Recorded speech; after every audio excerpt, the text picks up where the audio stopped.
Fidèles internautes de Guérite TV Monde, amis téléspectateurs, bonjour. Le seul quotidien béninois immédiatement disponible dans les kiosques à Parakou et à Cotonou dès 7h du lundi au vendredi a encore fourni de riches informations à ses lecteurs la semaine écoulée. Le lundi 16 septembre 2019, on pouvait retrouver en manchette pour d'autres fautes mineures ou majeures couvées par la Sénat. Jean-Baptiste Elias aux trousses de plusieurs députés. À la page 2, on lira les développements de comment des opposants ont été écartés des législatives. La rupture face au respect strict des tests. Les révélations relatives aux législatives du 28 avril 2019 ne finissent décidément pas. Et c'est Jean-Baptiste Elias qui revient à nouveau à la charge.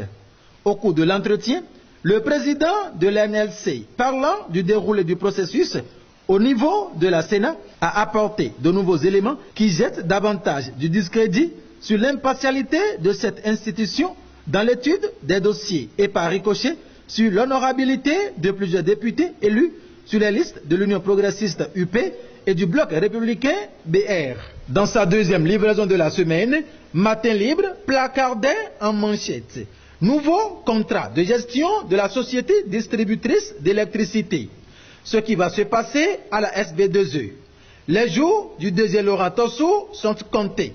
En Conseil des ministres, le mercredi 11 septembre 2019, le gouvernement a fait un point d'étape du processus de réforme en cours à la Société béninoise d'énergie électrique SBEE. Les résultats du processus de sélection d'un opérateur du contrat de gestion et d'un auditeur des contrats pour la gestion de la SBE ont été présentés. Au regard des investissements effectués, les besoins, l'ARE fait des consultations et transmet au gouvernement si elle estime que c'est raisonnable et le gouvernement tranche, a-t-elle clarifié. Le mercredi 18 septembre 2019, on pouvait retrouver en manchette attribution de primes de rentrée. Ça grogne déjà dans le rang des enseignants. À la page 2, l'information était bien à lire. Le ministre de l'enseignement secondaire, de la formation technique et professionnelle, Maounion Kako, dans l'une de ses sorties, entrant dans le cadre de l'effectivité de la rentrée scolaire 2019-2020, a laissé entendre que les primes de rentrée sont déjà versées à tous les enseignants ayant droit. Seulement que les grognes persistantes dans le rang de plusieurs de ces enseignants font état du contraire, nous apprenait Matin Libre. Fermeture des frontières nigérianes. Le Bénin sans solution urgente à ses producteurs et commerçants.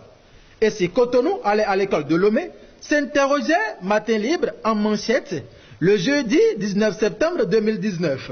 Avec cette mesure protectionniste prise par le Nigeria, le Bénin est loin d'être au bout de ses peines.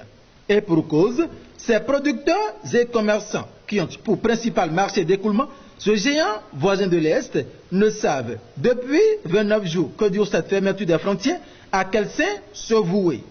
Pendant ce temps, le gouvernement peine à prendre les mesures idoines pour les accompagner dans la liquidation de leurs produits, nous informait Matin Libre jeudi dernier. Et la fermeture des frontières nigérianes a toujours préoccupé le quotidien Matin Libre dans sa livraison du vendredi 20 septembre 2019. À cet effet, il met en manchette « L'économie béninoise s'anémie. Les cris des producteurs et commerçants seront plus perceptibles. Recours à plus d'emprunts obligataires les prochains mois. Voici les produits que Buhari ne veut plus chez lui. 30 jours déjà que la fermeture des frontières nigérianes, prévue pour durer 28 jours, perdure.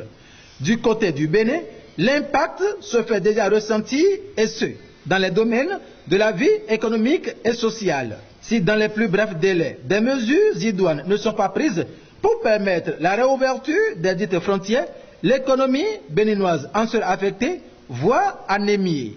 Le commerce, le port, la douane, aucun secteur ne sera épargné selon Matin Libre. Les informations pêle-mêle à présent.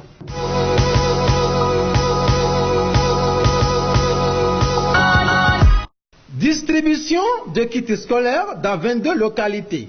Move Bénin actionne le bus de la rentrée depuis Kandi. C'est dans l'école primaire publique de Quinkpenin, dans l'arrondissement de Sonsoro, commune de Kandi, que l'entreprise citoyenne Move Bénin a donné le top de son projet bus de la rentrée pour le compte de l'année scolaire 2019-2020. C'était en présence du directeur général de Move, des responsables techniques, du représentant de la direction départementale des enseignements maternels et primaires, des écoliers, parents d'élèves et de l'artiste Nicanor, ambassadeur de Move Bénin. Un fait divers, le jeudi 19 septembre 2019, Parakou, un magistrat tabassé et cruellement blessé. Il s'agit d'un fait inhabituel à Parakou. Ce lundi 9 septembre 2019, un magistrat a été grièvement blessé par un pasteur et ses fidèles dans le quartier Albarika. Selon les informations rapportées par plusieurs médias, le pasteur de nationalité nigériane et ses fidèles seraient habitués à perturber le sommeil des riverains durant leur culte nocturne. Faisant généralement du bruit pour importuner les populations, le pasteur, à eux, serait resté imperturbable. Chose curieuse, malgré le constat fait par les éléments de la police républicaine, l'enquête semble ne point avancer. Les agresseurs étant en cavale.